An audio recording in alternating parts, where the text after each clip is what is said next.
If you're watching this video, chances are good you're a fan of Jeepers Creepers. Most of us have held this movie near and dear for 23 years. It was once said, there is no perfect film. Every single one of our favorite movies has unexpected errors or flaws that got past editing. But that's okay, because in many ways, those errors in a movie like Jeepers Creepers make it even more interesting. In this case, it's fun to pull back that big black curtain and look backstage at the magic that went into building the Jeepers universe. Now, we'd be willing to bet that you didn't catch every mistake in Jeepers Creepers. I mean, maybe you did, but I don't know. And even if you did catch every mistake in Jeepers Creepers, well, you catch every mistake in our presentation. We'll let you know how many inconsistencies and total screw-ups we intentionally planted in making this video soon. In the meantime, count them up and let us know your guess in the comments. But now, let's see what went wrong making Jeepers Creepers. On your marks, get set, go.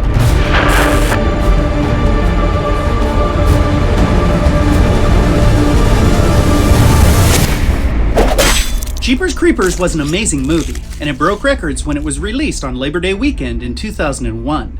But it wasn't without its flaws. And by the way, we can tell you that most movie mistakes are calculated gambles. It's very expensive to fix errors or go back and pick up shots that went wrong. Directors generally choose to let things slide, gambling that viewers won't notice the mistakes, wanting to spend their budget in other ways. Let's look at some of the mistakes they chose not to fix when they made Jeepers Creepers. But wait, real quick, before we get started, we've got a challenge for you. Rock, paper, scissors, you and me, right now. If I win and you enjoy this channel, you owe us a sub. And if you're already subbed up, drop us a comment below. All right, here we go. Rock, paper, scissors, shoot. Oh! Then, later that night, he would return disguised as the creeper and make it appear that some sort of a phantom was robbing the bank. Some of these facts you'll have seen before. Others might have escaped you. At the very end, let us know in the comments which Jeepers Creepers flaws you never knew.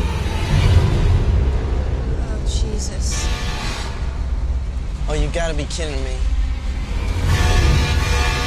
When the creeper leaves the church to pursue Trish and Derry, you can see a pickup in the background. As a matter of fact, you can see a fence and a pasture back there as well. This means the road that we just traveled down with Trish and Derry doesn't really exist. This pickup belonged to George Steinbrenner, and a matter of fact, that was his ranch in the background of this scene. Now, this was just an oversight in editing. They probably intended to come back and fix it, and never did, because it would have taken almost no time to make it right.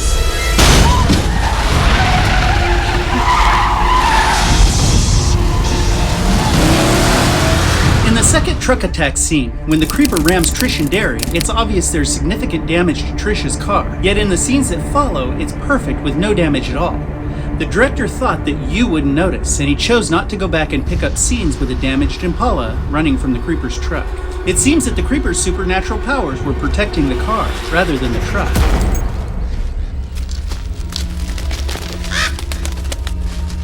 When Trish and Derry first arrived at the mouth of the old rusted pipe leading down into the church's basement, they couldn't see anything at the end of the pipe. It was completely pitch black. Yet after Derry fell in, Trish could easily see him down below. Not only that, but Derry was standing in a brilliant ring of light originating from the freedom at the top of that pipe. And Trish was standing in the mouth of the pipe talking down to Derry. So why wasn't she casting a shadow? When they filmed this scene, the old pipe was just sitting on the ground. The shot from inside the church looking out of the pipe was done in a studio. They added trees above the pipe later in post to make the perfect effect, but the trees didn't cast a shadow either.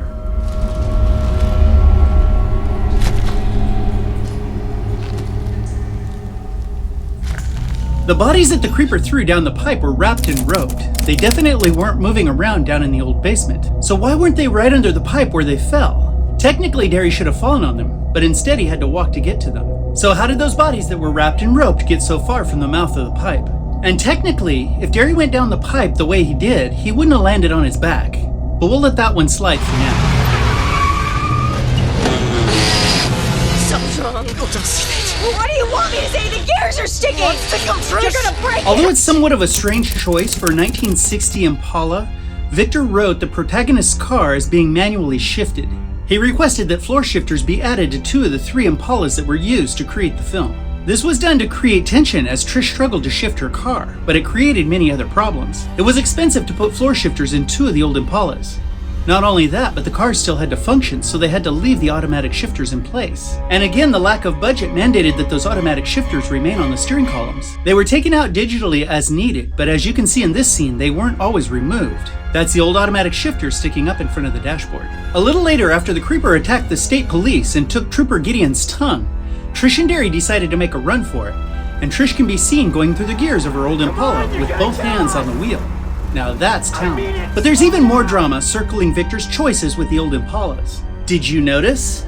Trish did a great job of acting like she had 3 pedals, including a clutch.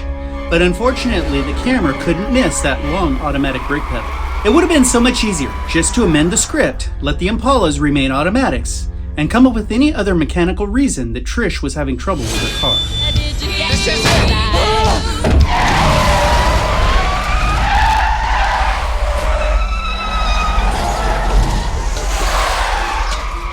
The creeper attacked the state police and brought the Jenner state trooper convoy to an abrupt halt. Both vehicles screeched to a stop in a perfectly choreographed automotive dance. As they ended the stunt, they were positioned beautifully in a perpendicular configuration. When Trish and Derry got out of their car, the police cruiser had been repositioned and was almost parallel with the Jenner's car. It wasn't a mistake, it was done on purpose, and we know why. They had to orchestrate the perfect reveal of the creeper, and that didn't work well with the way the cars were originally positioned. But this still gets logged as a continuity error. You're gonna break it!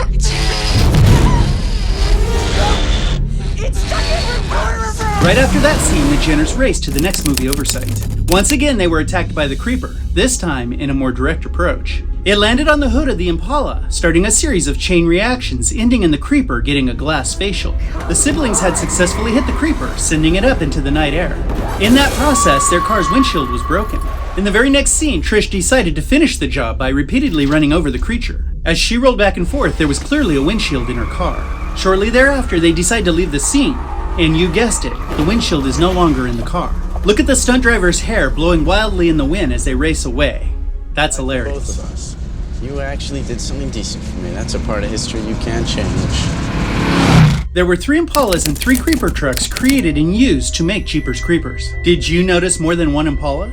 The car used in the opening scene has 2 small bumperettes that were part of a trim package, and the other 2 Impalas weren't outfitted with that option. Once you see it, you can't unsee it. You got 10 seconds to get your ass out of my yard. The cat lady demanded that the creeper leave her property, and she gave it just 10 seconds to comply. When it failed to comply, she fired her double-barrel shotgun at it. The explosion that they created for effect was much greater than they anticipated. The problem is, they filmed it on the evening of the very last day, and they had no time to go back and pick up that shot. They had to live with what they had filmed. The only explosion visible at night would be the blast leaving the barrel.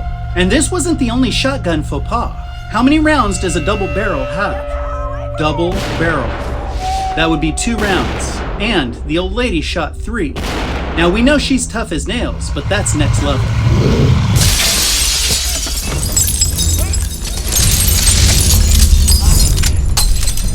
It's all about the eyes. The creeper does in fact need new eyes. Many believe Jeepers Creepers is about retribution for trespass on supervillain private property, or that the creeper is just all about fear. But those myths have been laid to rest in the scene where Trish pleads with the creeper. The creeper's contacts were on full display, thus proving that the creature needed better eyes. The creeper's busy, and it doesn't have time to put in contacts daily, so no wonder it wanted Derry. But there were other visible mistakes on the creeper. Did you catch them?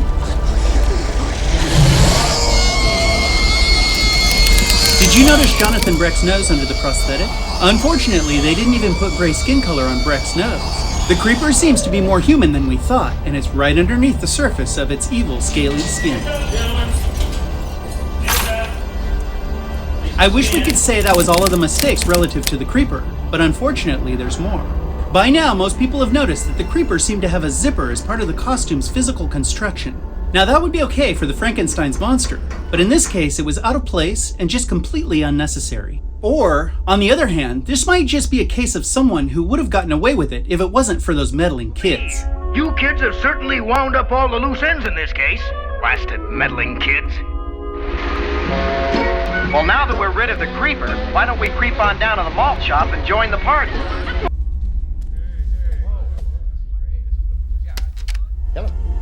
At the sheriff's station, the power outage caused a lockdown, trapping everyone inside, including Trish and Derry. But when the creeper flew off with Derry, Trish left the building immediately. If the front doors were locked, how did she get out? And if the front doors weren't locked, why didn't Trish and Derry leave the building instead of running upstairs? Now, we all know that law enforcement can be very efficient, and the Poho County Sheriff's Station is no exception. But somehow they replaced parts of the large window that the creeper and Derry flew out of less than 10 seconds after they left. When the creeper first exited, there was a pretty big exit path through the large paned window. When we jumped to close-up, that exit path through the window was much smaller. Now that was incredibly fast and efficient work.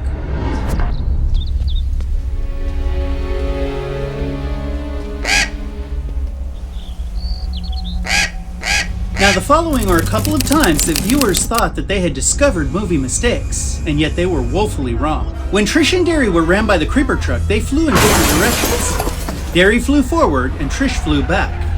Why? Now, this is actually a very accurate way they would have been thrown around in that car. Derry was in the driver's position, with his back against the seat. When the car lunged forward, it would have shoved him forward with it. But Trish, on the other hand, is a different story. She was sitting on the front of her seat facing the rear of the car. Nothing would have shoved her forward on impact.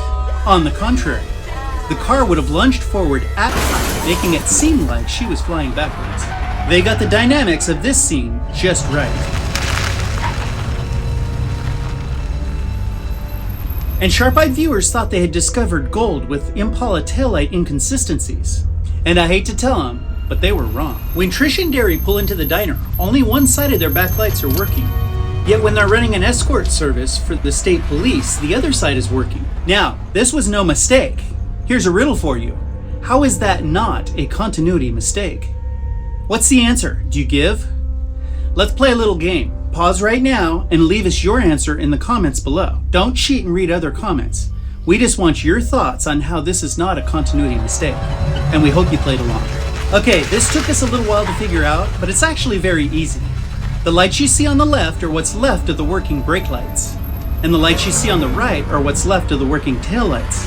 When Trish and Derry pulled into the diner, their lights weren't on, so all that was there were the stop lights. That gave us light on the left side. As they headed out to the old church, they weren't stopping, so all that we saw were their tail lights. That was on the right. And just a few moments later, we got to see all the lights on. Because it was dark, they had the tail lights on, and the brakes were on because they were screeching to a stop. I'm just a crazy old woman. You ask anyone around here, they'll tell you. That's all I am. Just a crazy old woman. Alright, drop us a comment and tell us how many of these movie errors surprised you, and how many inconsistencies you found in our video presentation. We're betting that no one will find all of our intentional errors. We'll make sure and tell you how many there were very soon in a pinned comment.